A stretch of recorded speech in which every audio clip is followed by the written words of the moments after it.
Je ne sais pas si nous sommes au complet, mais on est rarement au complet à 14 heures pendant les journées de la Fédération, donc celle-ci ne va pas trahir les autres, évidemment. Par contre, nous allons démarrer tout de suite.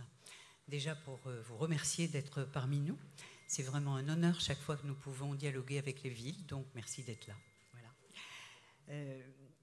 Donc on a intitulé cette conférence à la fois la créativité des villes, du dialogue avec vous, mais aussi le rôle central des élus. C'est un peu la cheville ouvrière la colonne vertébrale, pardon, la colonne vertébrale de cette conférence.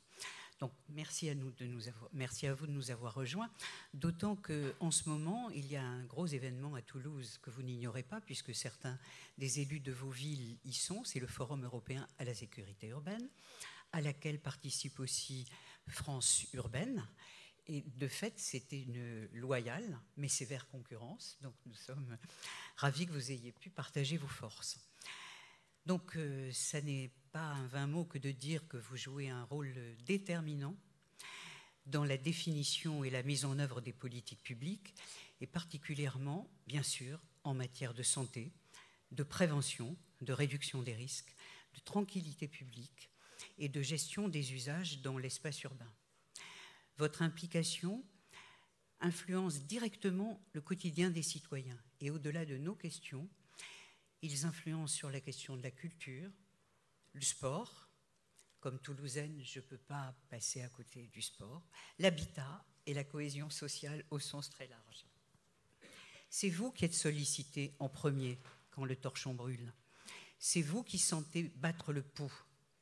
Et c'est vous qui sentez le cœur des villes. Il existe beaucoup d'aspects. Tu peux me donner un peu d'eau parce que je ne peux plus parler. Il existe beaucoup d'aspects sur lesquels les acteurs de la Fédération Addiction partagent des préoccupations importantes avec les réseaux d'élus. Et c'est le sens de notre conférence d'aujourd'hui. Et au-delà de partager les préoccupations, ensemble, des actions sont portées, des actions de création, de médiation, d'invention, de réduction des risques, bien sûr. Beaucoup de choses que nous allons découvrir ensemble, et peut-être avec les personnes présentes ici et qui ont envie aussi de vous interpeller, et ce sera tout à fait possible puisque c'est une conférence et donc un dialogue est bienvenu. Mais du coup, je vous présente... En tout cas, merci d'avoir pris le risque d'une rencontre. Il n'y a pas de rencontre sans risque, donc voilà. Je vais vous présenter Jeanne Béret-Robinson, je l'ai bien dit? Oui.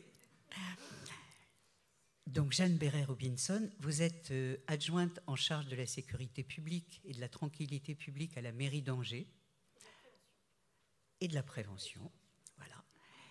À la mairie d'Angers, nous avions ce matin votre élu à la santé qui nous a rejoint et qui a fait l'ouverture. Et vous êtes aussi conseillère départementale. Alors je ne résiste pas, parce que j'ai voulu lire un peu sur Angers, et je vous l'ai dit, mais je le redis, je trouve ça tellement mignon. Peut-être vous avez trouvé la réponse depuis hier. Pourquoi dit-on qu'Angers est Athènes de l'Ouest? Vous me direz tout à l'heure. Votre cœur de métier, au départ, c'était le droit. Voilà, le droit, vous l'avez appliqué à l'habitat et à la sécurité, à la tranquillité et aussi donc à la prévention. Je vais donc veiller à votre temps particulièrement. Alors je sais que votre ville a mené de quelques actions emblématiques, je ne vais pas les déplier, je ne vais pas les décrire, c'est vous qui en parlerez. Un totem d'échange de seringues, ce n'est pas toujours simple de les caser dans les villes. Ils ont été démolis, remis, redémolis, etc. Le vôtre, est-ce qu'il subsiste? On verra. De la médiation par les pairs, c'est votre élu à la santé qui l'a dit ce matin, et aussi de la prévention en milieu festif, je crois de la réduction des risques en milieu festif. On fait la fête à Rennes. J'ai entendu ça hier soir, mais il paraît que ce soir c'est... Putain. Voilà. Et ben voilà, ça s'appelle un lapsus. Il en fallait un. Ça fait un moment que je suis un peu angoissée, il fallait qu'un truc qui sorte, et ben c'est fait. Voilà. Donc, la ville d'Angers, j'ai vu, était festive, mais il paraît que ce soir, c'est bien pire. J'ai entendu ça. Marlène Collineau, vous êtes adjointe à la santé à la ville de Nantes. Et vous êtes aussi conseillère départementale? Non? Alors, c'était dans le tuto. Comment ça se fait? Bon, en tout cas, ça veut dire peut-être que vous pourriez l'être. En tout cas, en tout cas, vous êtes adjointe à la santé à la ville de Nantes. Là, on est bien. Votre cœur de formation, c'est d'être intervenante sociale et territoriale. Et quoi qu'il en soit, je me suis laissé dire que dans cette ville, depuis plus de 15 ans, il y a des actions de réduction des risques auprès des jeunes. Ça, c'est bien. Bon. Qu'il y a aussi, depuis 2024, un projet qui s'appelle Limite, que je ne vais pas déplier, mais que je vous laisserai nous raconter. Vous avez fait aussi un projet strictement santé sur la question des hépatites, que vous avez développé dans un sens très large. Et vous avez mis aussi en place beaucoup d'actions auprès des salariés de la ville quand ils interviennent sur la question de la propreté et donc sur la question du ramassage des seringues. Vous les avez formés et accompagnés et bien d'autres choses encore. Je sais qu'on va entendre tout ça. Caroline Isambert, vous êtes chef de service de la promotion de la santé et de la réduction des risques à la ville de Paris. Si vous exercez de nombreuses missions de santé, vous avez aussi un intérêt fort pour l'histoire et la géographie. C'est vrai? Bon. Et je me suis dit que parfois, d'où l'on vient et où l'on est, ça peut aider à prendre du recul, notamment dans les époques qui tendent, notamment quand c'est difficile. Voilà, je me suis dit que peut-être ça pouvait être des racines. Je sais aussi que vous avez été impliqué dans l'association Aide, donc une forte motivation personnelle. Alors on ne décrira pas là toutes les actions non plus, c'est à vous de dire tout à l'heure, mais une m'a touchée particulièrement, c'est celle sur la santé mentale que vous avez mené un mois sur la santé mentale en 2025, qui est une grande priorité nationale. Vous êtes un partenaire privilégié du Dry January, évidemment du plan CRAC, évidemment HSA, évidemment aussi en matière de prévention, ainsi que des actions en matière de chemsex. Voilà. Alors, nous l'avons un peu partagé au téléphone et puis lors de notre visio, nous souhaitons aborder 3 pôles essentiels. Un pôle autour de la prévention, quelles sont les actions que vous pouvez mener, les partenariats, etc. Une question sur la tranquillité publique et la réduction des risques. Ensuite, le lien entre consommation et trafic, même si ce lien n'a strictement rien d'automatique, il faut quand même en parler, notamment au regard de l'entrée dans les trafics des jeunes, et particulièrement sur les questions des quartiers politiques de la ville, où ces gamins vivent dans un environnement particulièrement sensible et délétère, sur lequel, je sais, les élus, là encore, sont en première ligne. Donc, Madame Jeanne Béret-Robinson, voilà, c'est à vous la première question. Derrière les questions de tranquillité publique, il y a surtout l'enjeu de la visibilité des consommations, la question évidemment des riverains qui doivent vous interpeller, qui ne manquent pas de vous interpeller, la question aussi de l'errance dans le centre-ville, la question de la marginalité et donc l'espace festif. Si les moyens sont majoritairement des moyens d'État au regard de la question des addictions, il n'en reste pas moins que des villes se sont engagées à partir d'une responsabilité, pas forcément d'un mandat direct, mais d'une responsabilité. Donc pour vous, quelle est votre action? Quelle est votre action surtout dans les moments où les commerçants et les riverains viennent vers vous, sonnent des mails, des SMS, interpellations multiples? Comment on se débrouille avec ça pour rester sereine et efficace? La deuxième question sera autour de ce que vous considérez comme étant vos principales réussites et peut-être les difficultés, parce qu'au fond, la Fédé, c'est aussi un endroit où on peut se parler pour de vrai. Et de fait, les difficultés, ça aide à avancer. Et quelles seraient vos priorités pour les années à venir? Voilà, qu'est-ce que vous aimeriez vraiment consolider? Bonjour à toutes et à tous, merci de votre invitation. Je suis ravie de vous rejoindre. Vous avez effectivement rencontré Richard Yvon, qui est mon homologue à la santé et à la prévention ce matin, qui est médecin.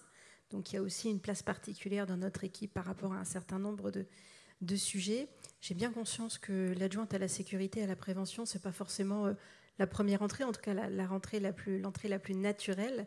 Mais pour autant, nos politiques, elles sont liées, et vous avez campé le décor, avec Angers, une ville jeune, une ville très estudiantine maintenant, une grande ville, mais qui reste quand même à taille humaine, et une ville très vivante, une ville le jour, mais aussi une ville la nuit, le jeudi soir, mais pas que. Ça commence le mardi, le mercredi, le jeudi, le vendredi, avec la question de l'espace public qui est centrale et qui est occupée diversement. La question de la prévention, elle se pose de diverses manières. Elle prend différentes formes aussi, en tout cas l'engagement que nous avons souhaité avoir. C'est d'abord beaucoup d'échanges avec les acteurs de terrain. C'est une charte pour la qualité de la vie nocturne avec les bars, les discothèques, aussi autour de la question des addictions. Et aujourd'hui, ils se sentent parfois un peu démunis par rapport à certaines pratiques, par rapport à certaines évolutions de consommation par rapport à il y a quelques années. Aujourd'hui, il n'est pas rare d'avoir un patron de bar qui vienne me voir, me dire qu'il est un peu désarmé par rapport à la consommation de drogue, que ce soit dans son établissement ou que ce soit chez ses collaborateurs.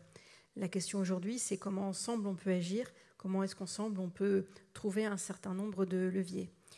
Sur l'espace public, c'est la question, vous l'avez évoqué ce matin, de la prévention par les pairs. Ça fait 10 ans qu'on a aujourd'hui une équipe qu'on appelle les Noxambules. Ce sont des jeunes étudiants tout court, parfois en pharmacie, parfois en médecine, parfois infirmiers, parfois pas du tout dans ce secteur-là, mais qui choisissent comme job étudiant de donner du temps en soirée et d'aller sur l'espace public jusqu'à 1h du matin pour parler prévention, pour parler consommation. Et on a fêté les 10 ans il n'y a pas très longtemps, et les échanges que nous avons eus avec eux étaient extrêmement intéressants, parce que ça permet aussi dans une frise de constater l'évolution des consommations et aujourd'hui un certain nombre de difficultés que nous pouvons rencontrer.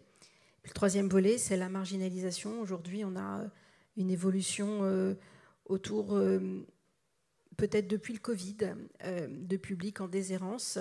Il y avait un article ce matin dans la presse sur la prégabaline et le trafic qu'il peut y avoir autour de ce médicament pour lequel il peut y avoir un dérivé sous forme de drogue.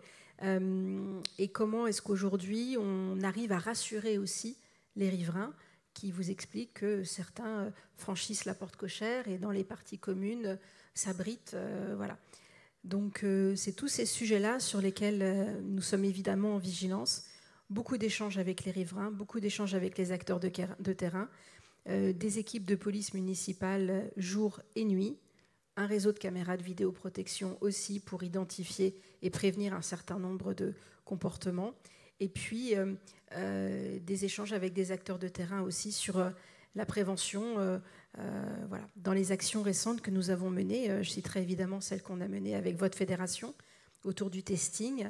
La question de l'hyperalcoolisation aujourd'hui interpelle les habitants parce qu'ils voient le centre-ville changer. Rennes a sa rue de la soif. Je crois que ça y est, on l'a aussi sur la rue Saint-Lô. Donc votre lapsus était tout à fait révélateur. Et on ne souhaite pas que les choses puissent progresser. Donc la question des jeunes, notamment, a interpellé un certain nombre d'habitants, nous interpelle aussi en tant qu'élus. Et donc nous avons lancé des vagues de testing avec vous, avec un jeune, avec un commissaire de justice, pardon. Et je dois dire, et c'est assez révélateur, que c'est carton plein. Chaque établissement où le jeune et le commissaire sont allés, que ce soit une épicerie, que ce soit une supérette, que ce soit un bar, à chaque fois, il y a eu vente d'alcool aux mineurs. S'il y a un des sujets aujourd'hui et un des enjeux, en tout cas, pour ce qui concerne l'hyperalcoolisation ou l'alcoolisation des jeunes, vous parliez d'enjeux, pour moi c'est aussi celui-ci. Derrière on a un enjeu de santé publique et puis un enjeu d'évolution des conduites qui nous interpelle. Ce qui m'interpelle encore plus, c'est lorsque nous faisons une deuxième vague de testing et que, pour être bien sûr, on retourne chez un certain nombre de ces établissements, eh bien ça recommence. Donc là on a engagé toute une vague de discussion avec le procureur. Pas toujours simple, c'est vrai, on l'a évoqué avec vos collaboratrices, pour qu'il y ait des suites. Et puis nous, derrière, il y a aussi côté ville un certain nombre d'actions que l'on mène, mais on souhaite aussi que la justice et l'État puissent prendre leur place dans cette lutte et notamment faire respecter la réglementation qui est en vigueur. Là, c'est mon côté juriste et adjointe à la sécurité. Donc voilà un peu, j'ai peut-être pas répondu à toutes vos questions, mais voilà un peu les sujets sur lesquels on est. Dans les actions dont je suis le plus fière, évidemment il y a les Noxambules depuis 10 ans, qu'on continue à regarder avec bienveillance et on y veille beaucoup avec Richard Yvon. On a aussi, on est en train de regarder le dispositif Limits, donc voilà, qui nous paraît intéressant avec la MILDECA. C'est la charte pour la qualité de la vie nocturne. Et puis, j'avais pris une petite note pour vous dire, dans les engagements, oui, c'est aussi toutes les actions de terrain que l'on mène. La chance d'Angers, en tout cas, moi, c'est ma plus grande fierté depuis 10 ans, c'est d'avoir réussi à faire travailler des acteurs qui ne se parlaient pas forcément et de les avoir fait travailler ensemble. Notamment sur la question du trafic de drogue. Ce n'était pas forcément évident qu'un éducateur de prévention, qu'un policier, qu'une maison de quartier puisse évoquer un certain nombre de choses, qu'un bailleur social. Et en mettant tout le monde autour de la table, on arrive quand même à mener un certain nombre d'actions, on arrive à identifier et puis à travailler. Alors c'est du sur-mesure, hein. C'est vrai que la taille de la ville le permet encore, le fait qu'on a des quartiers assez forts avec des élus, des relais et un dialogue qui s'est engagé fait qu'aujourd'hui, on arrive assez facilement à mettre tout le monde autour de la table avec un objectif commun.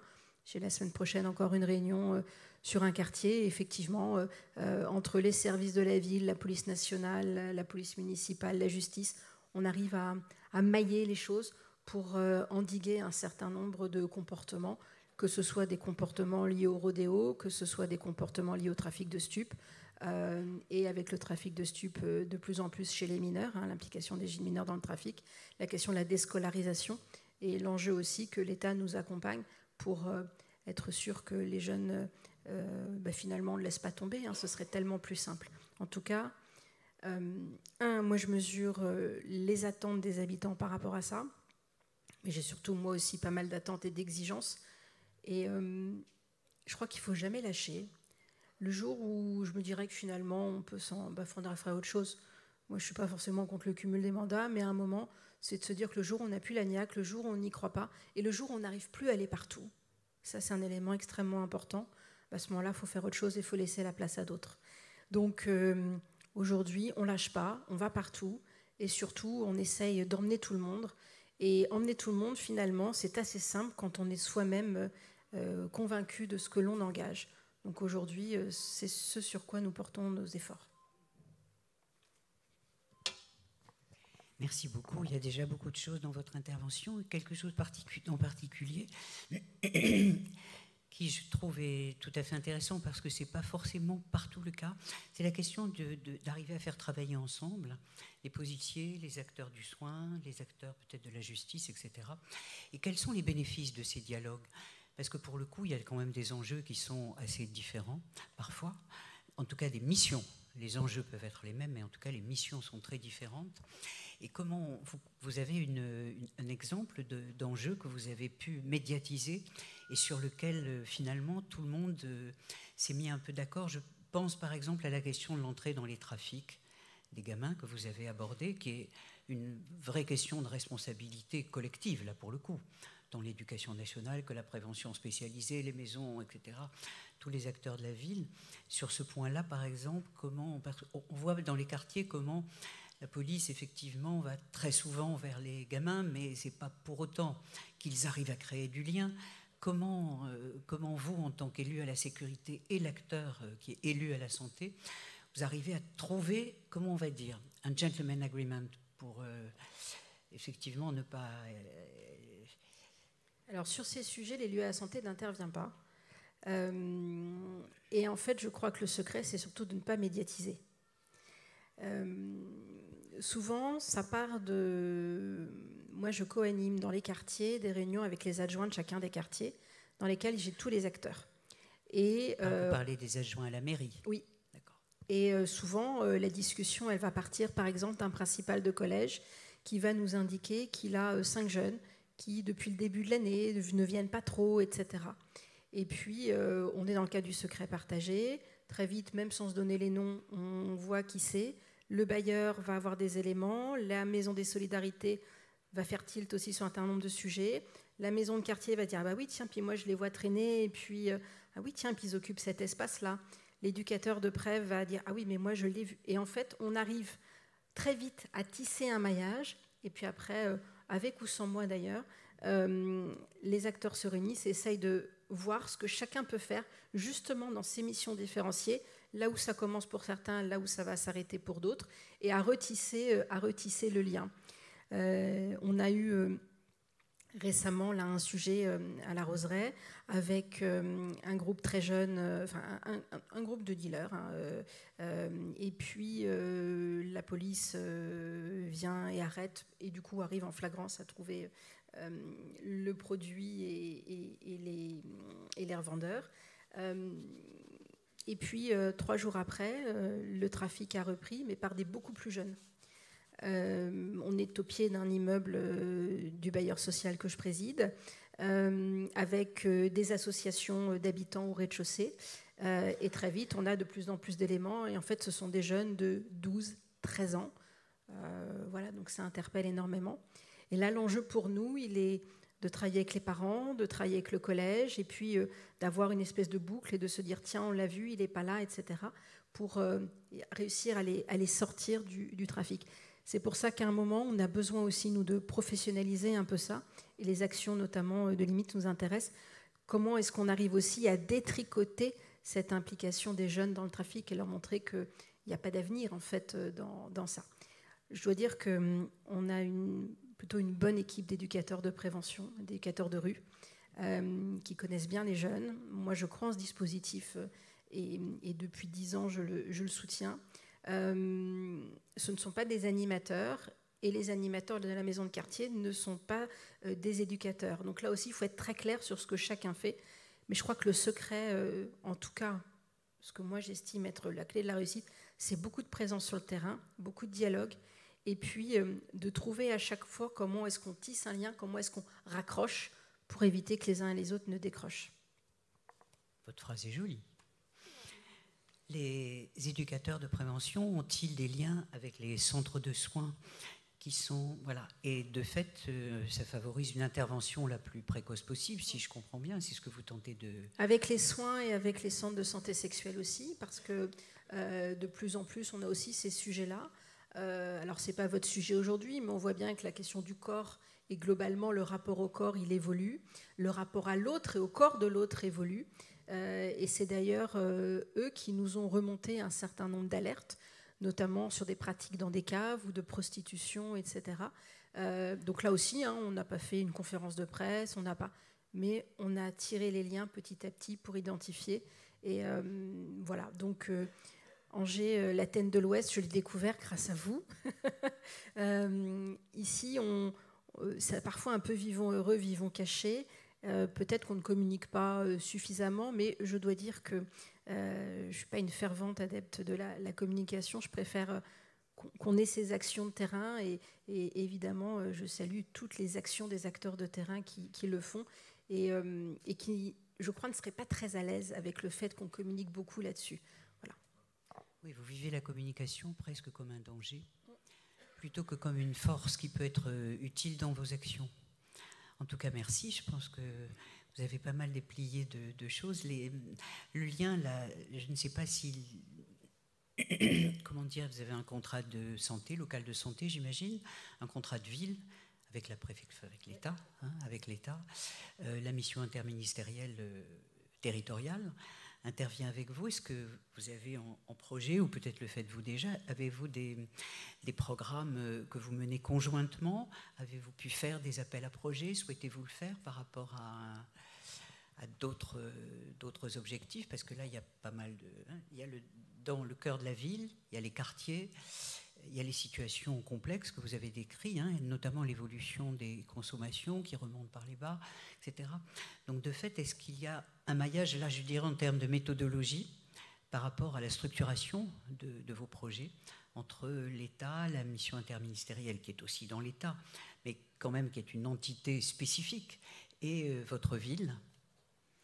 Il y a plusieurs projets qui, dans le cadre du contrat de ville notamment, qui sont étudiés. On n'a pas Alors ça va peut-être vous paraître bizarre, mais on n'a pas de raisonnement centre-ville et quartier. D'abord parce qu'on a aussi un quartier prioritaire de la ville en plein centre-ville. Donc les actions, elles sont souvent menées à l'échelle de la ville et avec des déclinaisons dans les quartiers. Voilà. Donc on a j'évoquais les limites sur lesquelles on est en train de travailler. Je vois la Mildeka la semaine prochaine. Et puis on est en train de regarder comment est-ce qu'on peut aujourd'hui soutenir un certain nombre d'acteurs qui se retrouvent aussi parfois en difficulté avec des fonds de collectivités notamment qui se raréfient, hein, c'est aussi le sujet. Et aujourd'hui, notre sujet, il est plutôt comment est-ce qu'on va pouvoir être dans une continuité d'action et ne pas les abandonner. C'est malheureusement pas comme ça qu'on avait envisagé les choses pour la suite, mais ça va être la priorité qui va s'imposer à nous. Voilà, ça fait partie des sujets qu'on a encore abordés avec Richard Yvon la semaine dernière. Comment est-ce qu'on continue à accompagner des associations pour lesquelles l'accès au financement est de plus en plus compliqué? C'est-à-dire que vous n'avez pas une compétence spécifique à financer ce type d'action. Par contre, vous en prenez la responsabilité. Outil des solidarités, oui. Là où, pour les centres de soins, je dirais, nous, on a une mission obligatoire, mais par contre, on doit chercher les projets. Voilà, c'est-à-dire qu'ils ne sont pas inclus dans l'enveloppe avec le soin. Donc c'est un peu un paradoxe croisé, je dirais. Hein. C'est un peu ce qu'on s'est dit l'autre jour au téléphone. Finalement, on revient sur le même constat. En tout cas, voilà, vous pouvez intervenir évidemment à n'importe quel moment. Merci et on tous. peut aussi faire des interventions croisées. Alors, j'espère retrouver ma bonne page. Voilà.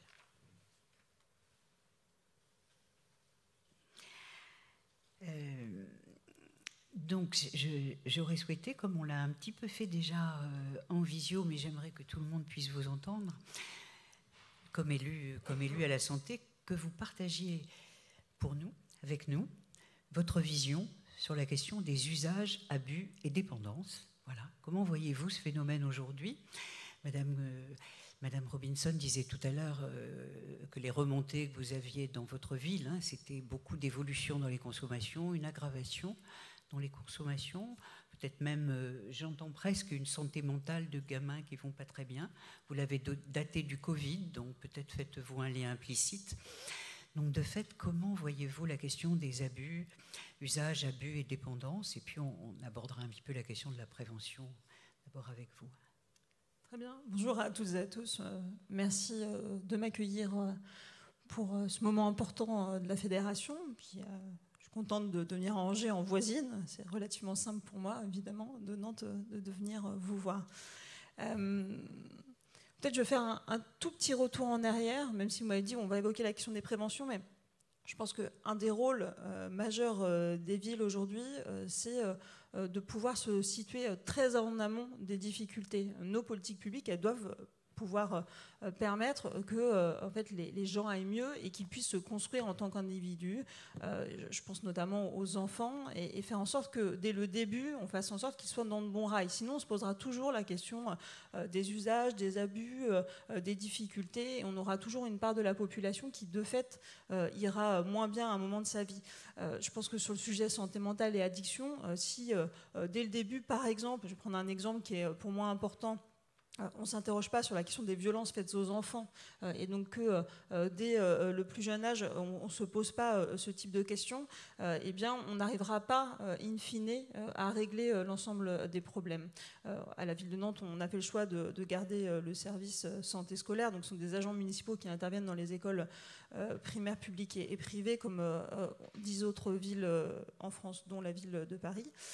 Et c'est vrai que quand en 2020, j'ai dit aux équipes, il faut vraiment que maintenant l'accent soit mis sur la question des violences faites aux enfants, à partir du moment où elles ont commencé alors je dis elles parce que très majoritairement dans l'équipe, les médecins infirmières sont des femmes, à partir du moment où elles ont commencé à poser des questions et à recueillir la parole des enfants, elles ont trouvé des situations de violence, y compris de violence sexuelle, évidemment, on a vu des chiffres, on sait que l'enjeu est systémique, et donc on sait qu'en déminant très vite, très jeune, des situations, on va aussi faire en sorte qu'il y ait des situations adultes qui n'existent pas. Donc c'est un petit un petit détour, mais pour dire qu'il faut aussi un moment qu'on se penche sur les sujets à la racine et que ça nécessite du personnel, de l'argent, très en amont, très en prévention, et y compris auprès d'un public très très jeune que parfois on a tendance à oublier dans les politiques publiques. Mais je vais vous répondre évidemment sur la question des usages, de leur modification, de l'impact de la crise sanitaire. Je pense qu'on a un certain nombre à faire un constat autour de ça, du fait que ça a été révélateur de difficultés, parce que beaucoup d'isolement pour une partie de la population, des conduites addictives qui ont été amplifiées quand on était enfermé chez soi, confiné, sans possibilité d'avoir une vie sociale ordinaire, et donc évidemment avec des situations qui sont arrivées très dégradées à notre connaissance, parfois des mois après, et des personnes qui se trouvaient très seules face à leurs problèmes. Donc ça, on le constate, c'est assez évident. Des changements aussi dans les produits qui sont consommés, avec notamment de la polyconsommation, parce que, pour le coup, le sujet des addictions... On est en Pays de la Loire, ça a été rappelé ce matin sur les chiffres, malheureusement. On est dans la région où la consommation d'alcool est la plus importante, notamment chez le public jeune. Donc on ne découvre quand même pas tout à fait le sujet. Ce serait très hypocrite. Par contre, il y a des questions qui sont nouvelles, effectivement, de polyconsommation, de mélange de produits, de choses qui peuvent être de nature à inquiéter encore davantage, avec des méconnaissances aussi de la part du public qui consomme, des effets sur leur corps, des effets de court terme, de moyen, de long terme.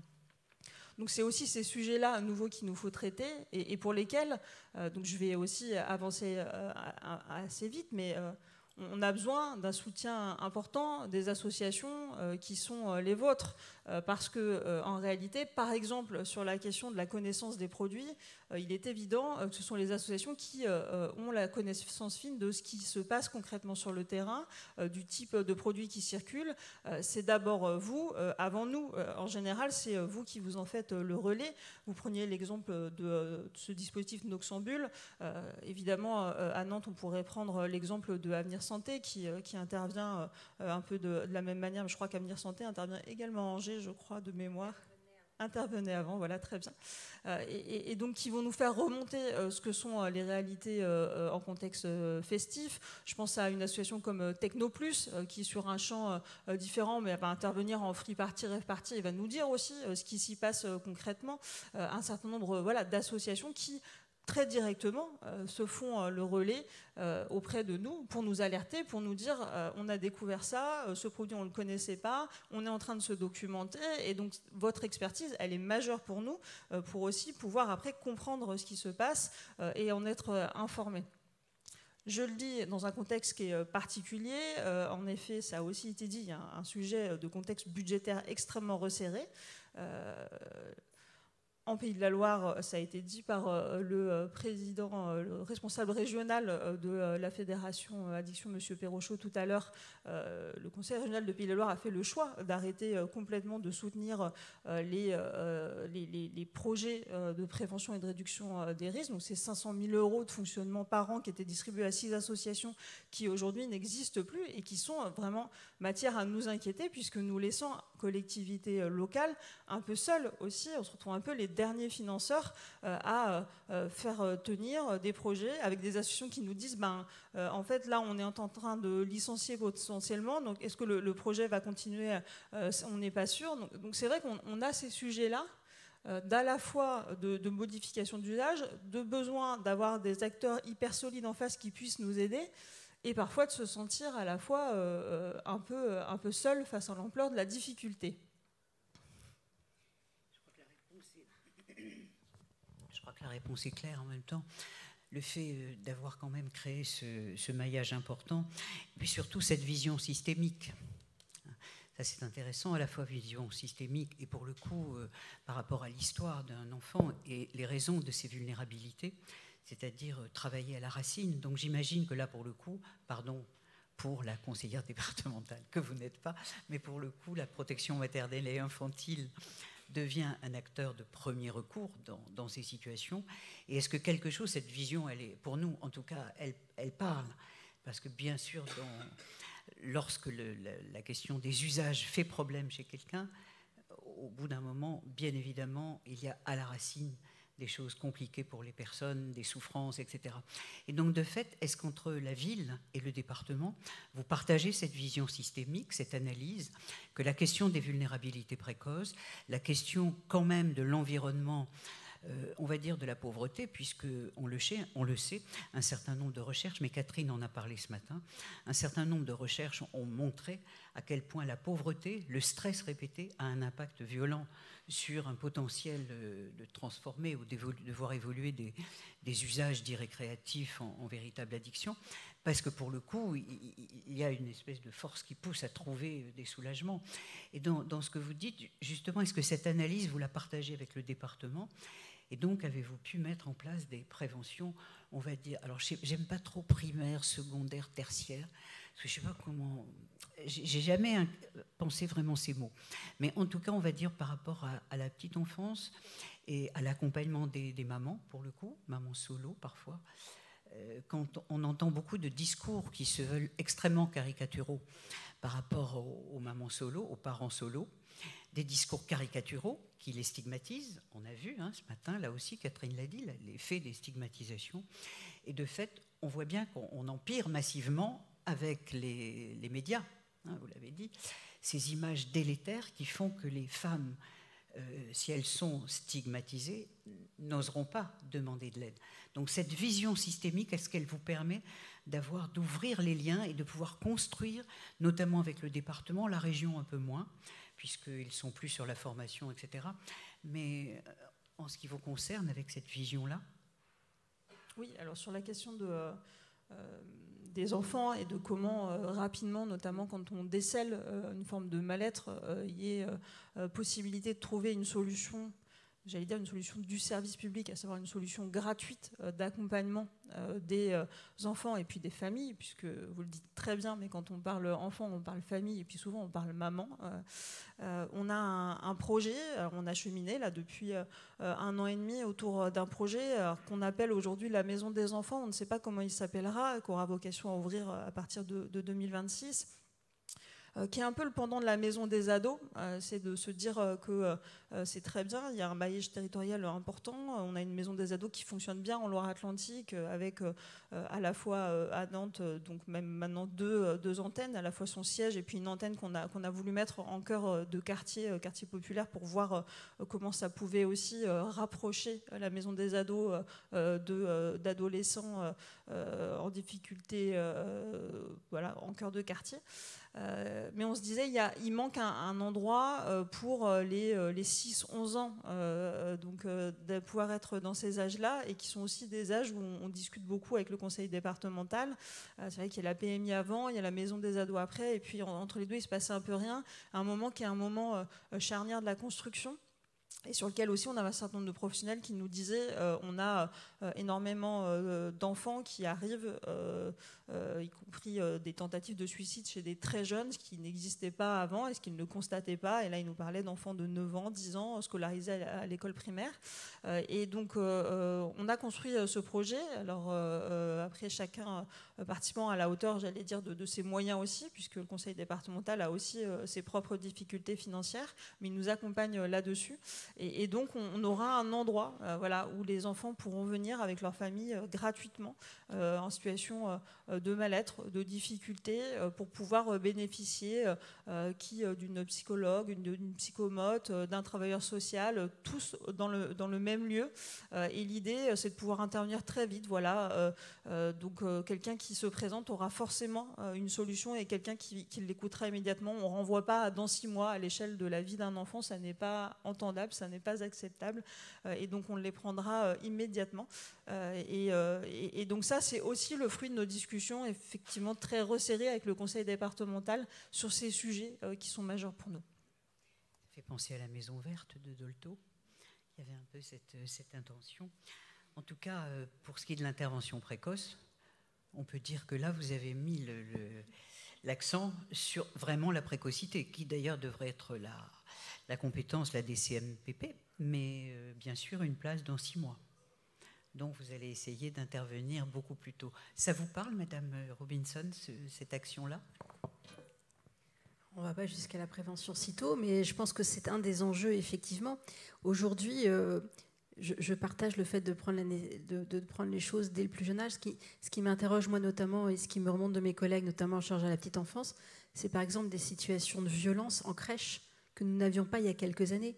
Si un enfant est violent en crèche, c'est qu'il connaît la violence, c'est qu'il voit la violence, c'est parfois même qu'il vit ou subit la violence.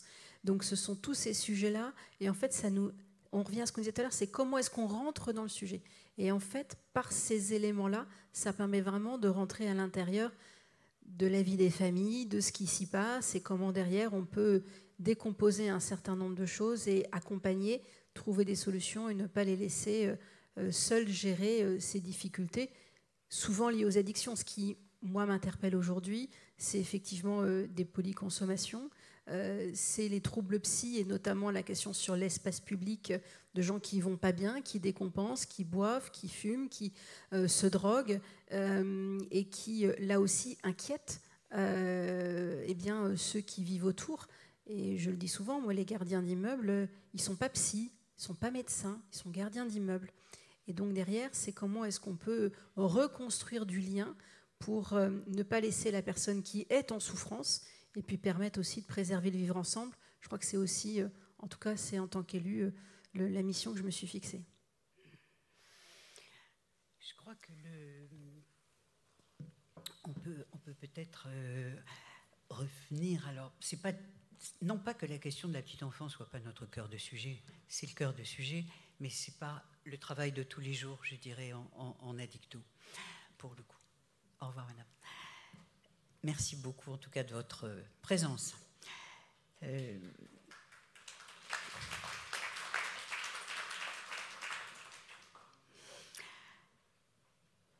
Donc, c'était à partir de la question sur comment vous voyez l'usage de l'abus-dépendance, et vous avez ouvert sur peut-être l'histoire, finalement, l'histoire des personnes concernées. Et de fait, comment dans votre ville, vous avez pu instaurer, avec les acteurs de l'addictologie, des XAPA, des CARUD, ou peut-être du XAPA et du CARUD, comment avez-vous pu instaurer des liens qui vous ont permis de créer peut-être des dispositifs, des innovations que vous avez pu déployer soit au cœur des villes, soit sur des quartiers dits sensibles? Alors, comme on ne voit pas bien qui est dans la salle, il y a peut-être des personnes dans la salle qui vont se reconnaître dans les projets que je vais pouvoir développer, mais il y a un dialogue régulier entre les partenaires de l'addictologie et la ville, et notamment dans ce qu'on appelle la coordination réduction des risques, qui est un lieu d'échange, de débat, une réunion régulière qui se tient à la mairie de Nantes, qui est animée par une agente de la ville de Nantes, Stéphanie Mériot, qui nous regarde en visio, je pense, donc je la salue, qui effectivement est l'endroit où on peut discuter avec l'ensemble des partenaires. Alors, l'ensemble des partenaires, c'est à la fois ceux qui sont spécialisés, mais c'est aussi comment l'éducation nationale, bien sûr, ces temps-là, comment l'enseignement catholique, on est à Nantes, on a un certain nombre d'enfants qui sont scolarisés dans l'enseignement catholique, donc comment on ne les oublie pas dans la discussion. Voilà, comment des partenaires aussi un peu plus éloignés, mais qui sont en accompagnement, peuvent entendre parler réduction des risques et peuvent venir mettre sur table leurs sujets, leurs projets, leurs préoccupations. Et puis, ça nous permet évidemment de se dire de temps en temps, tel projet, ce serait utile de pouvoir le déployer dans tel quartier parce qu'il remontait à cet endroit des difficultés particulières. Alors je pense à un projet concret qui est fait à Nantes-Nord, dans un quartier populaire, le plus grand quartier politique de la ville de Nantes, où il y a un travail avec l'association Opélia qui fait de la prévention. Oui, je ne sais pas si Stérène est dans la salle, elle est là.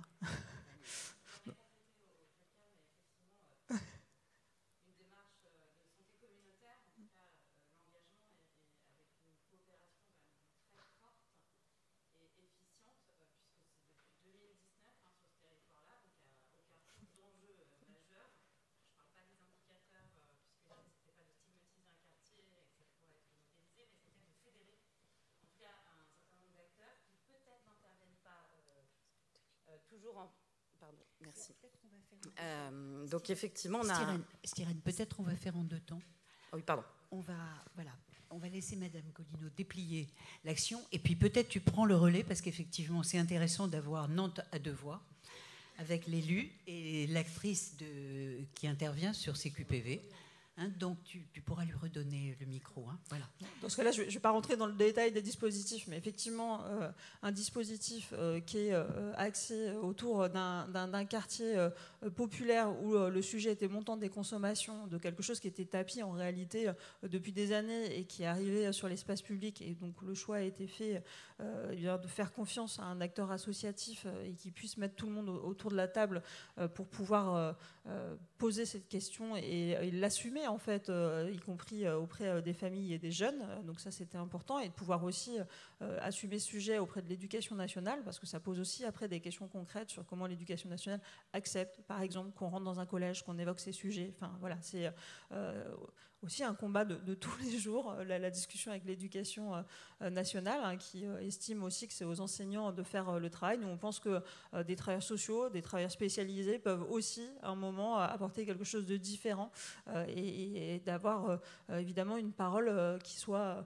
peut-être plus pertinente, mieux entendue auprès des jeunes. Sur un autre volet, puisque est évoquée tout à l'heure la question de la fête, nous aussi on a une ville étudiante, on a une ville qui fait la fête, c'est tant mieux, on a une politique de la nuit qui est assumée en disant ça doit être une politique qui n'est pas une politique que de la répression ou de l'aspect réglementaire de la fête, de ce qu'on a le droit de faire ou de ne pas faire, et qui soit aussi une politique qui permette d'embrasser tous les sujets. Elle est pilotée par la santé publique, donc ça c'est un choix qu'on a fait dans ce mandat pour dire la politique de la fête, elle est pilotée santé publique, donc on a un plan fête et dans lequel en effet on interroge la question des consommations, mais pas en disant on ne consomme pas, simplement vraiment c'est une politique assumée réduction des risques et donc par exemple on a fait et donc maintenant elle est affichée régulièrement, mais depuis 1 an et demi on a une campagne de communication régulière dans l'ensemble des panneaux de la ville qui en fait dit on fait la fête, on fait attention à ses copains, on fait la fête, on fait gaffe à sa conso, et l'idée c'est d'avoir des messages positifs en se disant en fait n'interdisons surtout rien, ça existe et d'ailleurs c'est très bien, enfin c'est important que les gens fassent la fête. Je pense qu'on en a trop souffert de l'arrêt de la fête lors de la crise Covid et qu'on s'est bien rendu compte à quel point c'était majeur dans nos vies, mais du coup on le fait bien, on le fait dans des bonnes conditions pour que ce soit sécurisant pour chacun. Et puis un autre projet peut-être là sur un volet peu différent, plus difficile d'appréhension, la question de l'errance sur l'espace public, ça a été évoqué par Mme Baird Robinson. Nous, ce sujet-là aussi, pour nous, c'est un sujet majeur de l'hypercentre-ville qui, effectivement, connaît un certain nombre de personnes que, d'ailleurs, les agents municipaux finissent par appeler par leur prénom, tellement à un moment, tout le monde se connaît, puisqu'on retrouve des personnes qui sont dans des difficultés, mais sur des fois 5-10 ans de présence dans l'hypercentre-ville. Et donc là, on a un beau projet aussi et qui va commencer en janvier. On en est très fiers. C'est un projet qui a été discuté dans le cadre de ce qu'on a appelé la stratégie nantaise des nouvelles solidarités. C'était un grand lieu de débat participatif avec l'ensemble des associations qui œuvraient dans le champ de la solidarité et de la santé et qui nous ont dit il faut qu'on traite ce sujet des personnes en situation d'errance dans l'hypercentre-ville et qui notamment consomment et avec qui... D'abord pour elles se mettent évidemment en danger, et puis évidemment qui peuvent poser des questions relatives à, j'allais dire, au sentiment d'insécurité sur l'espace public, parce que ça, évidemment, loin de moi l'envie de dire que les personnes créent des troubles, en fait simplement parfois elles inquiètent du fait même de leur présence, on peut le comprendre, et donc là on a une maraude qui sera portée par la ville, donc par des agents de la ville, qui va être créée à partir de janvier, dans lequel on retrouvera des travailleurs sociaux et des infirmiers. Et moi, j'y tenais de dire il faut aussi qu'on puisse avoir des infirmiers qui aillent au contact de ces personnes, avec l'idée qu'ils aient une entrée un peu santé mentale, mais qui soient aussi des infirmiers qui ont des connaissances sur les questions d'addiction. et puis qui puisse faire aussi un peu de somatique, parce que ça peut être des fois le premier pas pour aller voir quelqu'un qui ne veut plus entendre parler de quiconque, de qui que ce soit, d'aucune institution et d'aucune aide, et donc de se dire ça peut être un lien parfois pour par exemple soigner une plaie, et on rentre par ce biais-là et on va créer un contact, et puis la prochaine fois on y retournera, et peut-être qu'il y aura une forme de confiance qui pourra se lier petit à petit, et de proposer in fine aux personnes de pourquoi pas entrer dans des parcours d'accompagnement et de soins si elles le souhaitent, puisque évidemment chacun est libre de faire, mais il faut encore avoir pu leur présenter tout cela. Donc voilà, un projet qui va là aboutir en janvier, et les recrutements sont en cours, et nous on en est très fiers. C'est aussi, on aurait pu le faire porter par une association, on a voulu le porter au sein de la ville, assumer que ça relevait de notre responsabilité, et aussi assumer que parfois les discussions entre les différents métiers ne sont pas si évidentes, et je pense notamment à la police municipale. Et un des retours qu'on avait, mais les policiers municipaux nous disaient ça, et puis de l'autre côté, les travailleurs sociaux d'un certain nombre de structures nous disaient la même chose, c'est on a du mal à se parler, mais c'est normal parce que ce ne sont pas les mêmes métiers. Voilà, je pense que tout le monde a un avis dans la salle sur ces questions, je vois des personnes qui sourient. Je pense que ça fait écho à des situations très concrètes dans la vie quotidienne. Et donc nous, on s'est dit, on va se positionner avec des agents municipaux qui seront aussi le lien entre, d'une part, des travailleurs sociaux, des structures spécialisées, et d'autre part, par exemple, nos policiers municipaux. Très bien, beaucoup de choses dans ce que vous avez dit, particulièrement cette coordination RDR. Je ne suis pas sûre qu'elle existe partout.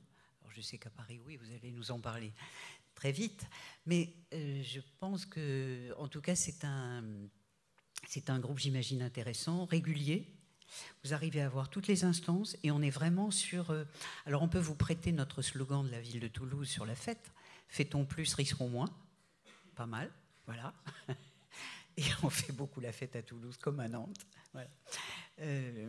Et par ailleurs, cette action-là que vous allez mener en équipe mobile, santé, solidarité, les deux, je pense, puisque vous avez apporté la question de la santé comme la première porte d'entrée par rapport à quelqu'un qui aura tellement du mal à avoir un accès aux soins. On ne va pas faire un dessin là aujourd'hui, mais c'est tout compliqué.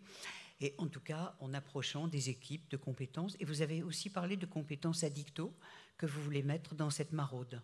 C'est ce que j'ai compris, c'est ça. On aimerait que dans les recrutements, effectivement, les infirmiers aient quand même plutôt un bagage autour de ces sujets, parce que c'est ceux auxquels ils vont être confrontés immédiatement. Alors peut-être que, Styrène, sur le projet, puisque vous avez fait un duo tout à l'heure, là, on va l'officialiser, le duo, et peut-être nous dire en quelques mots comment votre équipe intervient dans les quartiers, certains quartiers, donc, politiques de la ville à Nantes. Alors, il y a plusieurs effectivement actions, et notamment une non négligeable qui n'a pas forcément été évoquée, mais c'est la question de la veille et de l'articulation pour repérer déjà. Alors, de notre côté, on avait aussi besoin de faire une cartographie par rapport à l'hyper-sollicitation de l'environnement, enfin, que ce soit des bailleurs qu'on a évoqués tout à l'heure, mais aussi des acteurs jeunes. Et ça passe aussi par des canaux de la collectivité, comme tu le disais, Martine. Donc l'idée, c'était déjà de s'harmoniser et de pouvoir aussi désamorcer des situations qui le méritent, objectiver sur la réalité des usages, des comportements, tout en proposant une alternative police, ou en tout cas en proximité également. Donc on a déjà une équipe sur un CARUD qui peut être réactive et en même temps qui récolte de la donnée. C'est important pour pouvoir mieux aussi communiquer. Je vous coupe, mais qu'il l'est, qui peut être réactive, en vrai qu'il l'est. Nous, on est ravis de pouvoir compter sur vous, et à chaque fois qu'il y a effectivement des besoins, toujours vous trouvez des solutions. Donc je le dis devant tout le monde parce Merci. que merci. Et il y a eu aussi quelque chose qui n'a pas été valorisé, mais et c'est vrai en toute authenticité. En arrivant sur la ville de Nantes il y a effectivement 7 ans, une chargée de mission réduction des risques. Donc c'est aussi la communication que tu évoquais tout à l'heure.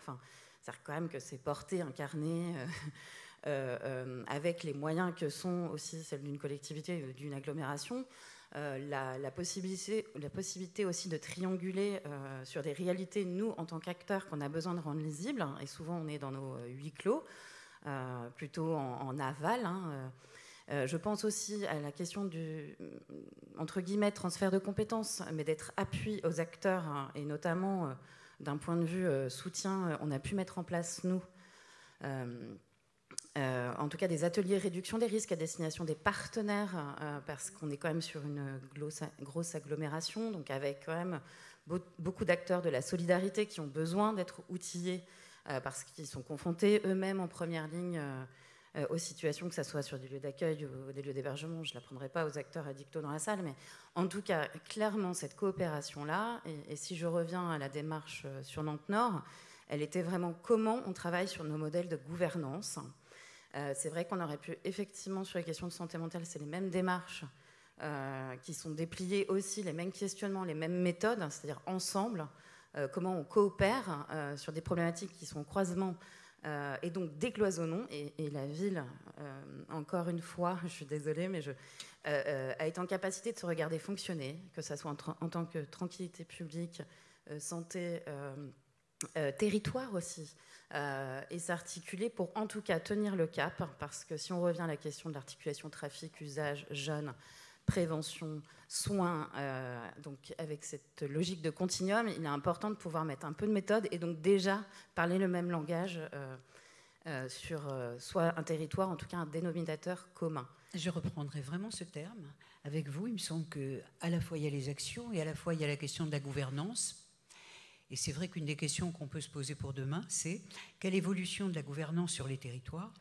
Les villes, on l'a dit au début, on peut le redire maintenant, sont en permanence interpellées. Je répète que la question de l'environnement favorable, ce que tu racontes, toi, sur ton travail au quotidien, et ce que vous dites, est très tôt, le plus tôt possible, l'environnement sécure, qui est une des bases fondamentales pour l'état de santé, dans tous les sens du terme, un environnement sécure, va nécessiter très probablement de revoir un peu les gouvernances pour mettre en mouvement d'autres circuits un petit peu obligés. Parce que là, j'ai envie de dire, c'est votre volonté de créer les choses, qui font les choses.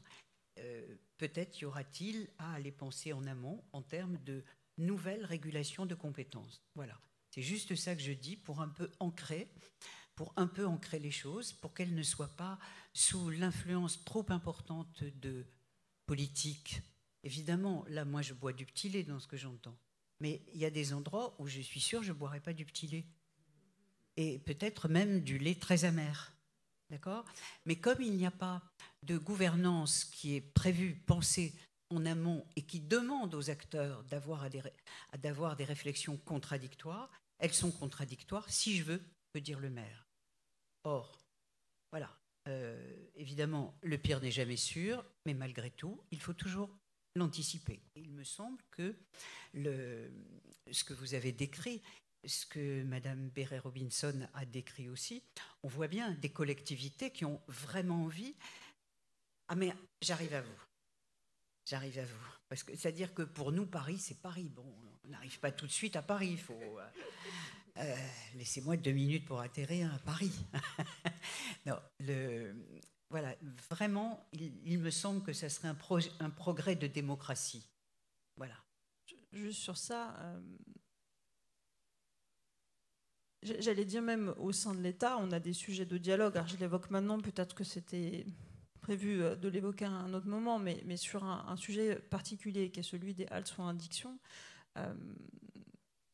En vrai, on a l'impression que régulièrement, alors c'est le cas dans la ville de Nantes, mais en fait c'est dans le cas de l'ensemble des villes avec qui j'ai l'habitude d'échanger sur ce sujet, on a l'impression qu'on a des ARS qui sont plutôt très ouvertes, donc à savoir un ministère de la Santé en fait, qui est enclin à avancer sur un certain nombre de projets. Et malgré tout, quand il s'agit de passer la barrière de la préfecture, donc du ministère de l'Intérieur, on a des refus nets d'avancer, quel que soit le moment du projet où on se situe les uns les autres. Donc, au-delà des sujets de gouvernance, on a y compris des sujets de cohérence politique portés au plus haut niveau.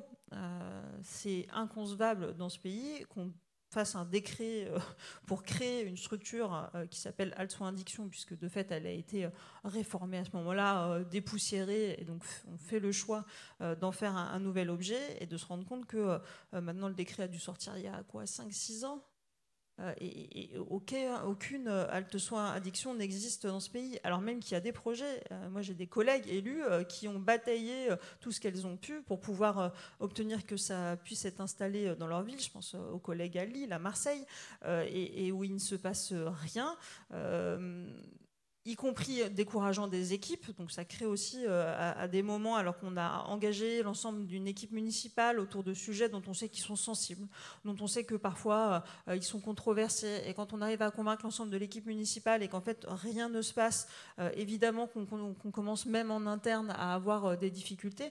Donc il y a aussi ce sujet de qui décide en plus haut lieu de l'État, et comment sont prises les décisions. Est-ce qu'elles sont portées par le dogmatisme, par des enjeux qui sont des petits enjeux politiciens, ou est-ce que vraiment on met la santé publique au cœur?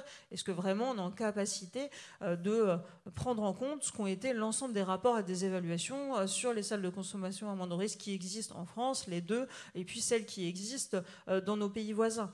Donc voilà, je veux le poser là parce que ça me paraît aussi être un enjeu prioritaire.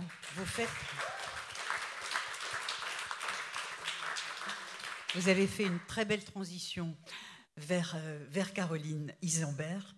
Donc Caroline, vous n'êtes pas élue, mais par contre, vous êtes bras droit, bras gauche, tous les bras vraiment comme chargée de mission, la promotion de la santé et de la réduction des risques. Je pense que ce terme a été attaché à Paris, il ne l'est pas partout. Donc à Paris, réduction des risques. Donc bien évidemment que la question que vient, enfin plutôt la prise de position que vient d'avoir Marlène Collineau, dans laquelle je sens une colère un peu par rapport à ce qui ne va pas bien. Et on ne va pas se cacher les choses. Et il y a des choses qui ne vont pas bien. Alors de fait, vous vous battez tous les jours pour que... Merci. Vous vous battez tous les jours pour faire que ces dispositifs de réduction des risques dans Paris tiennent la route, soient consolidés. On pense au HSA, on pense au CARUD, on pense à tous les CARUD, à la difficulté d'implanter un CARUD dans une ville, on pense aux questions d'errance, on pense aux questions de crack. Et Madame Béré-Robinson disait tout à l'heure la question de la communication. On peut dire effectivement que la communication sur la question du crack a été véritablement délétère. On peut dire aussi que la question de la communication a été délétère sur les haltes soins addiction, salles de consommation à moindre risque, qu'ils s'évertuent à la moindre ligne ou à la moindre parole à appeler salle de shoot, comme si vraiment chaque fois ils avaient envie de décalquer à la fois les usagers, à la fois les équipes. Je sais que vous vous battez sur tous ces créneaux. Voilà, on vous écoute sur votre travail un peu au quotidien et comment vous voyez les angles d'action là aujourd'hui. Parce que la tempête est assez forte, on peut dire ça? Oui. Oui. Ouais, elle est assez forte. Je ne vais pas faire le tour de tous les dispositifs qu'on peut avoir qui rejoignent beaucoup des dispositifs angevins et nantais, Fait Éclair, le travail avec les bailleurs sociaux justement pour repérer les personnes. Je dirais quand même, et ça on en est assez fiers, c'est qu'on a une direction de la santé publique où finalement la réduction des risques, elle est un trait d'union entre toutes nos actions et que cette réduction des risques a été conceptualisée par le monde de l'addiction. On essaie qu'elle infuse partout, que par exemple, sur des sujets qui peuvent paraître éloignés, mais les écrans en PMI, les principes de non-jugement, les principes de partir de là où les gens sont les principes de ne pas être dans des approches normatives et de ne pas être dans l'injonction, tous ces principes-là, qui ont été un peu élaborés par les gens qui sont ici. On essaie aussi que ça infuse dans d'autres parties. Évidemment, et ça c'est grâce au travail de chercheurs, qui sont les personnes qui sont en difficulté avec leur consommation. Ce sont des personnes qui ont des parcours de vie qui ont été heurtés, où il y a du traumatisme. On a, Ville de Paris, la compétence aide sociale à l'enfance parce qu'on est à la fois département et à la fois commune. Et donc on s'emploie, même si c'est difficile, même si parfois ça ne marche pas, mais de travailler sur cette question des conduites à risque dans nos foyers de l'aide sociale à l'enfance, parce qu'on voit en fait, et que nos découpages administratifs, il ne faut pas qu'ils découpent les gens, alors que c'est les mêmes en fait qu'on va retrouver à chaque étape. Évidemment, en ce moment, et je sais, on me l'a dit, on se l'est dit dans la préparation de ce moment, il y a une grande inquiétude parce qu'on a une situation à Paris qui est une tempête parfaite, où on a alors, une crise du crack. C'est compliqué parce que je pense qu'il y a beaucoup de gens qui le savent. La question de l'usage de crack en rue par des personnes dans des situations de grande précarité, c'est une problématique qui a 40, peut-être même un peu plus de 40 ans à Paris. Qu'est-ce qui est nouveau aujourd'hui ? Qu'est-ce qui est nouveau aujourd'hui ? C'est finalement le crack, c'est aussi un peu le canari dans la mine de l'écoulement très fort de la cocaïne. Qu'est-ce que ça nous raconte le crack et la baisse un peu tendancielle de son prix ? C'est le fait que la cocaïne est une drogue qui est beaucoup plus présente et qui doit nous amener aussi à se dire il y a ces gens qui sont très visibles dont on parle, mais qu'est-ce que ça nous raconte sur toutes les autres consommations de produits ? Qu'est-ce qui se passe aussi ? C'est que notre ville, elle a changé et que des espaces qui n'étaient pas des espaces, je dirais, acceptables, dignes, mais qui étaient des espaces où les personnes en situation de marginalité, des formes de zones pouvaient exister, ça existe de moins en moins parce que la ville s'est à Paris ultra densifiée. Et puis la troisième chose, c'est que je pense qu'on partage tous les principes de la réduction des risques, on les connaît, on sait qu'il n'y a pas d'opposition entre réduction des risques et soins. On sait, et je pense que ces dernières années, le lien entre Carut, XAPA, Addicto, même si les moyens ne sont pas toujours là, il s'est renforcé. Mais il y a certainement une culture générale de la réduction des risques qui était peut-être plus partagée à une époque, qu'ont plus les citoyens. Et que nos mondes assez fermés, assez convaincus et qui savent qu'on va réussir, mais que ça prend du temps, qu'il y a des échecs, qu'il y a des rechutes, c'est pas forcément partagé. Et c'est un peu le paradoxe dans lequel on est aujourd'hui à la ville de Paris, c'est qu'on a une cohésion d'acteurs qui est assez intéressante. On a, nous, ce qu'on appelle les espaces de dialogue qui sont convoqués par l'ARS toutes les 2 semaines, où on a le commissaire de police, les commissaires de police des arrondissements concernés, les associations de réduction des risques, la ville, notre police municipale, nos maraudes, et on discute. Je ne vous cache pas que parfois on s'engueule dans ces espaces, mais c'est des espaces de dialogue. Oui, ça fait du bien. Et on peut se dire, et quand il y a eu un incident entre la police et des intervenants à RDR, on a des chaînes très très courtes pour s'en parler. Je ne vous dis pas que tout est parfait, mais on arrive à s'en parler, et donc on a avancé là-dessus. En revanche, il faut se le dire clairement, les enjeux d'acceptabilité sociale et d'acceptabilité sociale des lieux, ils sont aujourd'hui extrêmement compliqués. Alors il y a des exemples positifs. Notre HSA, et on en est très fiers, et je pense qu'il faut quand même souligner le courage des élus qui l'ont ouvert, parce qu'au départ c'était quand même pas évident. Aujourd'hui, il y a des comités de riverains et des associations de riviens qui s'opposent à d'autres, hein. C'est là aussi du débat, mais c'est bien de s'engueuler, qui soutiennent cette HSA et qui disent à quel point ça a transformé positivement leur quartier, qui est un quartier près de la gare du Nord, pour ceux qui connaissent, qui est historiquement marqué par cette question des consommations, et comme quoi la HSA joue un rôle régulateur d'accompagnement. Et ces riverains et ces comités de riverains sont très angoissés par l'incertitude juridique dans laquelle on est aujourd'hui collectivement sur qu'est-ce qui va se passer après le 31 décembre si le Parlement ne décide pas de la prolongation de la HSA et de sa généralisation. Et puis il y a d'autres endroits.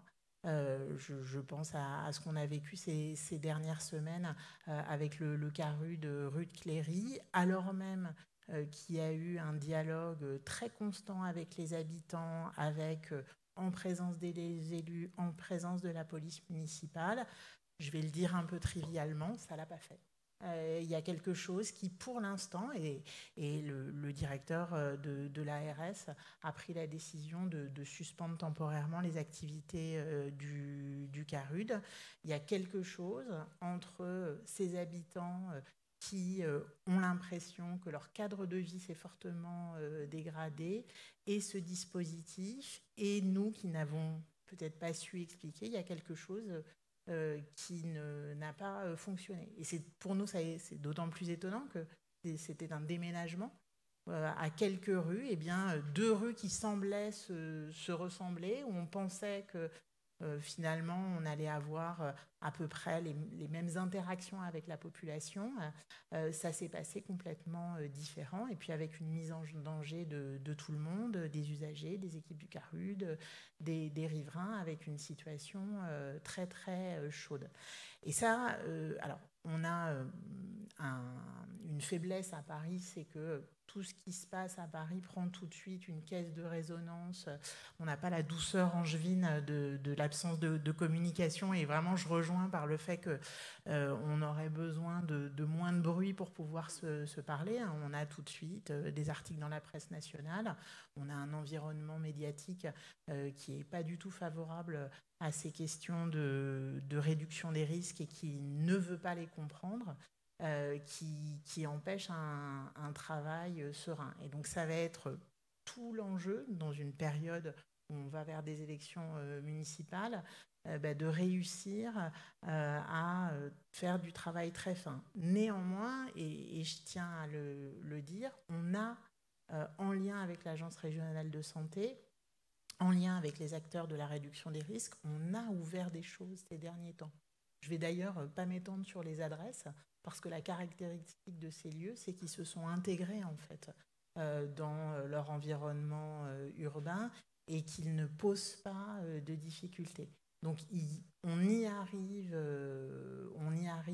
parfois, on y arrive, je dirais, même souvent, mais c'est sûr que c'est beaucoup plus compliqué que ça n'a peut-être pu l'être à d'autres époques. Et il est sûr que des messages nationaux qui font porter la responsabilité des addictions au consommateur lui-même, les pas de deux autour de on va fermer, on va ouvrir les HSA, des remises en cause aussi de ce que sont les acquis de la littérature et les acquis de l'expérience en matière de RDR, rendent notre petit travail un peu de tissage local beaucoup plus compliqué qu'il ne pouvait l'être. Et il est vrai que, alors même que ce n'est pas une compétence des collectivités locales, mais c'est vrai pour les addictions, on en parlait tout à l'heure, c'est vrai pour l'offre de soins, ce sont les maires et les élus qui sont au premier contact des riverains et qui vont récolter leurs récriminations, leurs demandes. Et vraiment, moi, ça me marque la qualité du travail qu'on peut faire au niveau local, et c'est cette petite musique que ça ne fonctionne pas et que ça ne marche pas. Alors même, je vous cite un exemple qui est quand même marquant.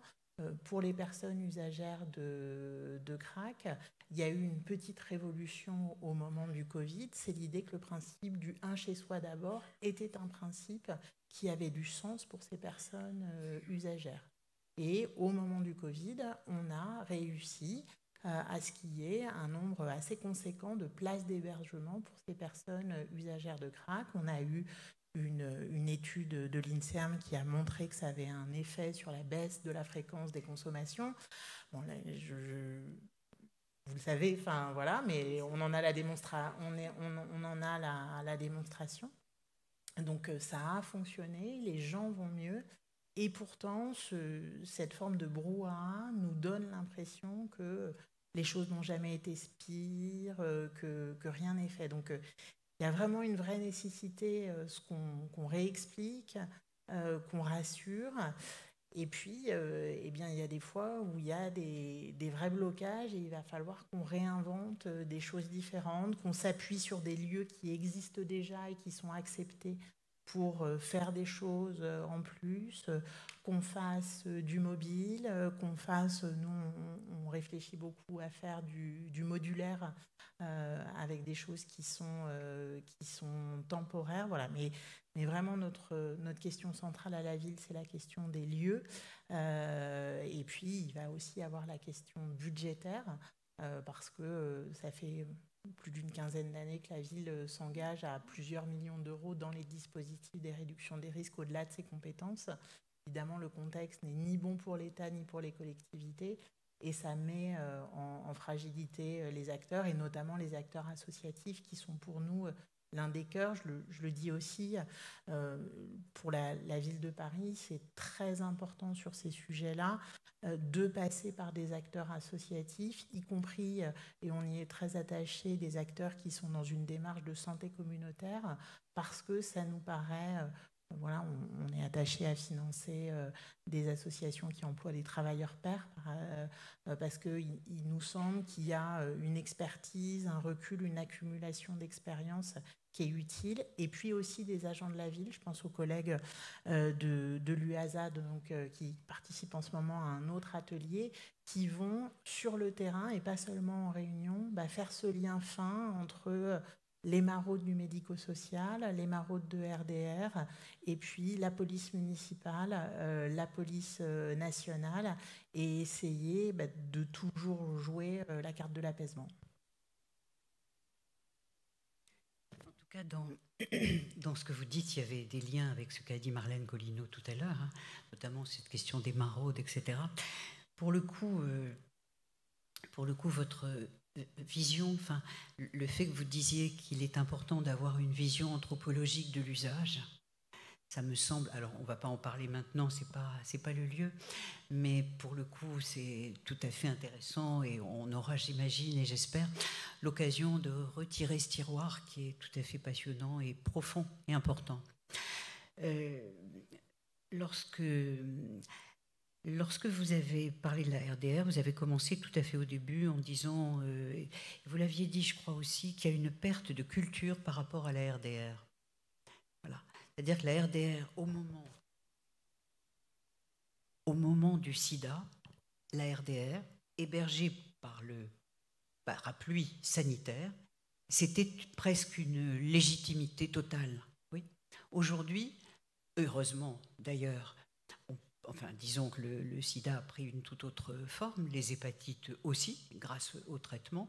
Et pour autant, ce qui reste aujourd'hui à se coltiner, c'est la raison pour laquelle on accueille des personnes de façon inconditionnelle aux soins.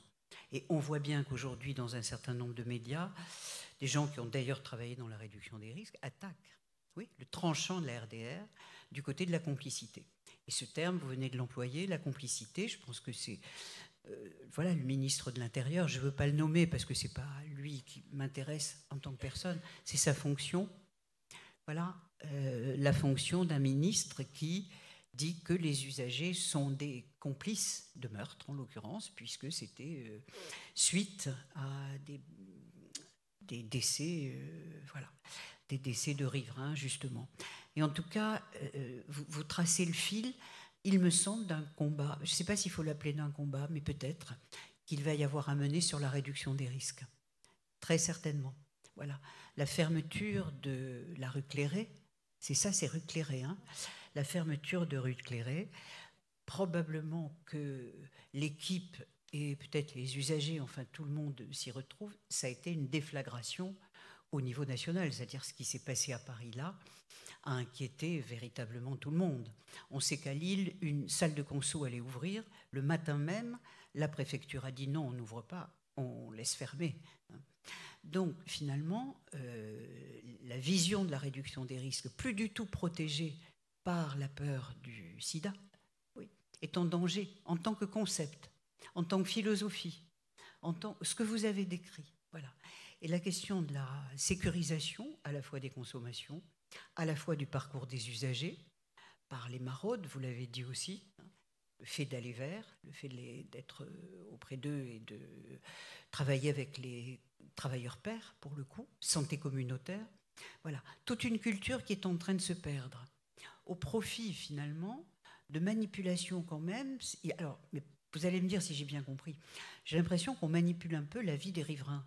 C'est-à-dire que ceux qui sont favorables et ceux qui disent que finalement ça a été très intéressant et qu'ils se sentent en sécurité parce qu'il y a la salle de conso, pourquoi on l'entend nulle part? Pourquoi on ne les entend jamais, ceux-là? Pourquoi les riverains qui venaient parler avec les usagers de crack là, au jardin de la Villette, c'est l'association Opélia qui avait organisé une soirée avec les usagers, parler avec eux, etc. Il y avait des riverains qui étaient là, oui. Et il leur disait clairement, vous nous faites peur, vous nous faites peur. Bon, en même temps, ce n'est pas la même chose d'avoir peur tout seul dans son coin que de dire à la personne, vous me faites peur, puisqu'elle a pu elle-même répondre.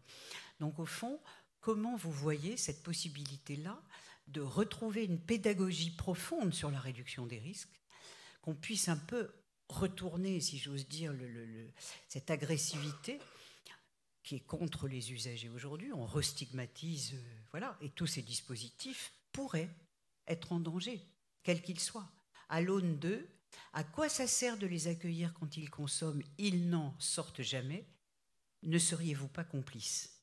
Donc au fond, on a besoin des villes qui partagent la philosophie de la réduction des risques comme un care, comme faisant partie de la cohésion sociale, oui, accepter pour mieux accompagner, mieux réduire les risques, etc. On a besoin de vous, comme ville, pour à la fois être, oui, dans un plaidoyer et peut-être avec des arguments que nous, en tant qu'acteurs, nous n'aurions pas directement. Voilà, mais c'est un peu ce que j'ai entendu au travers de ce que vous dites, cette nouvelle pédagogie. Et ça me fait repenser à une phrase de quelqu'un qu'on a tous beaucoup aimé, Nicole Maestracci, qui a été président de la mission interministérielle, qui a œuvré pour l'éclaircissement vers les addictions, hein, en se centrant plus sur les produits, mais plutôt les comportements. Et elle disait, je ne comprends pas, dans ce pays, comment dès qu'on aborde le mot drogue et le mot consommation, ça devient hystérique. Il y a de nombreux pays, notamment, elle parlait du nord de l'Europe, où les gens peuvent en parler tranquillement, ça ne soulève d'hystérie de personne. En France, c'est un sujet diabolisé depuis tout le temps, quasiment, et qui met, comment dire, on s'en sert comme bouc émissaire quand certains ont besoin de bouc émissaire. Voilà. Du coup, par rapport à vos villes qui ont, je vais dire, une tempérance par rapport à ces problématiques, quels sont les arguments, effectivement, qu'en tant que ville, vous pouvez soutenir en disant c'est mieux pour la cohésion sociale d'œuvrer pour la réduction des risques? En tout cas, ce qui est certain, c'est que quand on ouvre un lieu, fait quelque chose à un endroit, là c'est un peu l'enseignement des dernières années, il faut que pour les gens autour, ça change quelque chose en mieux. Par exemple, et ça je pense qu'on ne le pensait pas dans les dispositifs de RDR encore il y a quelques années, et ça pose la question du financement, la question de la médiation sur l'espace public. Le fait qu'il y ait des professionnels tout le temps, ou des gens formés tout le temps devant le lieu pour discuter avec les usagers, discuter avec les riverains, etc., expliquer et être le visage accessible. Et on voit, on a eu l'occasion il y a 2 ans avec les élus et la préfecture de faire un voyage d'études à Copenhague qui correspond à ce que vous décrivez. Ce qui fonctionne, c'est l'interconnaissance très forte qui fait que dans le quartier qui est proche de, je crois que c'est la plus grande salle de consommation au monde, les riverains, ils ont des 06, pour le dire trivialement, là c'est plutôt des équipes police municipale pour dire j'ai vu, et au bout d'un moment les gens se connaissent très bien, j'ai vu monsieur truc, là vraiment ça va pas bien, il décompense, il a un comportement qui nous inquiète, est-ce que vous pouvez venir, on a besoin de nous. C'est pas évident à mettre en place dans une ville aussi grande, aussi dense et où il y a autant de passages qu'à Paris, mais c'est vers ça qu'on veut aller, c'est-à-dire voilà, tous ces petits réseaux très très très locaux où personne ne se retrouve dans cette situation où, étant pas forcément sachant peut surestimer un risque que représente une personne usagère. Et puis ce qu'on entend beaucoup et ce qui, moi, me marque dans les réunions de riverains, c'est qu'on a aussi des expressions d'inquiétude, de dire ces gens vont très mal, qu'est-ce qu'on peut faire, avec parfois, mais tout le monde n'est pas spécialiste en addicto, des formes de pensée un petit peu magiques, mais si on les envoyait 15 jours à la campagne, se sevrer, ça irait mieux. Alors, ouais, je pense que dans cette salle, on sait que ça fonctionne pas. Voilà. Que ça fonctionne pas aussi simple, que si c'est pas avec tout un trajet avant, mais que ça c'est un appui qu'on a, c'est-à-dire qu'il y a aussi des demandes de care envers des gens qui déstabilisent, etc. Et la seule chose qui fonctionne, c'est vraiment quand on arrive à ce que tout le monde se parle. Et ça peut paraître anecdotique, mais ça n'est pas si simple de mettre en place un numéro de téléphone accessible 24 heures sur 24, mais ça n'est pas si simple avec la police nationale telle qu'elle est organisée, d'avoir toujours des policiers qui ont un peu de bagages et qui du coup tournent pas tout le temps. Et en fait, c'est tout ça. Et quand vous essayez de faire ce truc qui marche bien, mais en gros, avec CNews et Twitter, ça s'appelle plus comme ça, en musique de fond, qui vous dit que vous renforcez les addictions, c'est extrêmement, extrêmement compliqué. Là, en ce moment, nous, on a trouvé plutôt ça pas mal à la ville. Il y a une campagne de l'Agence régionale de santé en ligne qui essaie de raconter des parcours d'usagers et de leur redonner une voix, parce que là, il y a aussi le fait que ces usagers deviennent vraiment des ombres dans la ville. On entend beaucoup de termes extrêmement stigmatisants, zombies, etc. Donc aussi de leur redonner une voix et de montrer que les parcours sont compliqués, la rechute, elle fait partie du parcours quand on vit avec une addiction, mais que les choses peuvent bouger. Qu'il n'y a pas que ce qu'on fait peut fonctionner, que moins consommer, c'est déjà moins consommer. Enfin, voilà. Mais c'est vrai qu'on est dans un moment où c'est peut-être plus difficile que ça n'a été. Et il faut aussi se faire confiance les uns les autres. Et voilà, et quand on dit là, vraiment, on ne réussit pas à les convaincre. Là, on y est allé et là, ça va être compliqué. Il faut qu'on réussisse à vraiment adapter du très fin et puis vraiment penser par micro-quartier. Paris, pour ceux qui connaissent, vous passez de quartiers super bobos avec des appartements très très chers, etc. Et 3 rues plus loin, vous êtes dans des quartiers populaires avec une grande pauvreté, des hôtels sociaux, etc. Et ben, ça va tout changer pour votre... et ça ne veut pas dire que ça va être plus facile dans un quartier dans l'autre, ça va tout... Voilà. Et ça, les municipalités et les collectivités, elles savent faire ce diagnostic fin. En tout cas, je ne sais pas s'il y a des... Je peux juste compléter, mais sur l'écart entre le bruit, donc dans les médias, la parole d'un certain nombre de femmes et d'hommes politiques, et ce qu'on constate aussi en termes de mobilisation citoyenne en faveur des autres. Et je pense vraiment que on a des personnes qui veulent aider. Enfin, c'est ce que vous disiez, alors des fois aussi de manière peut-être naïve, etc. Mais peu importe, ce qui compte, c'est évidemment la bonne volonté. Et je vois, mais simplement en prenant un exemple... on a mis en place des formations de premiers secours en santé mentale pour les bénévoles des associations à Nantes. Et en fait, à chaque fois qu'on ouvre un cycle de formation, tout est rempli. Et on voit bien là, il y a des personnes qui ne font pas ça pour elles. Enfin, quand elles se forment, elles le font évidemment pour pouvoir mieux accueillir l'autre. Et donc vraiment, je pense qu'il y a une part importante et même majoritaire de la population qui a envie de pouvoir aider, qui a envie de faire au mieux, de pouvoir rendre service et finalement de faire partie de la solution. Après, ça ne veut pas dire que quand on veut installer un lieu juste derrière chez la personne, elle va être ravie. Mais malgré tout, ça veut dire qu'on a des possibilités de discuter et des possibilités aussi d'embarquer chacun dans le projet en disant vous y avez toute votre place. Et je trouve que tout ça existe et peut raconter, peu mis en musique, mais que ça fait aussi partie de notre réalité au quotidien en tant qu'élu. Et puis vous, dans les services, évidemment, quand vous êtes au contact avec les habitants. Pédagogie, détermination, on ne lâche rien, c'est ça que ça veut dire, votre discours. 1000 merci en tout cas à toutes les deux d'avoir partagé ce temps. Je viens de me faire gronder par...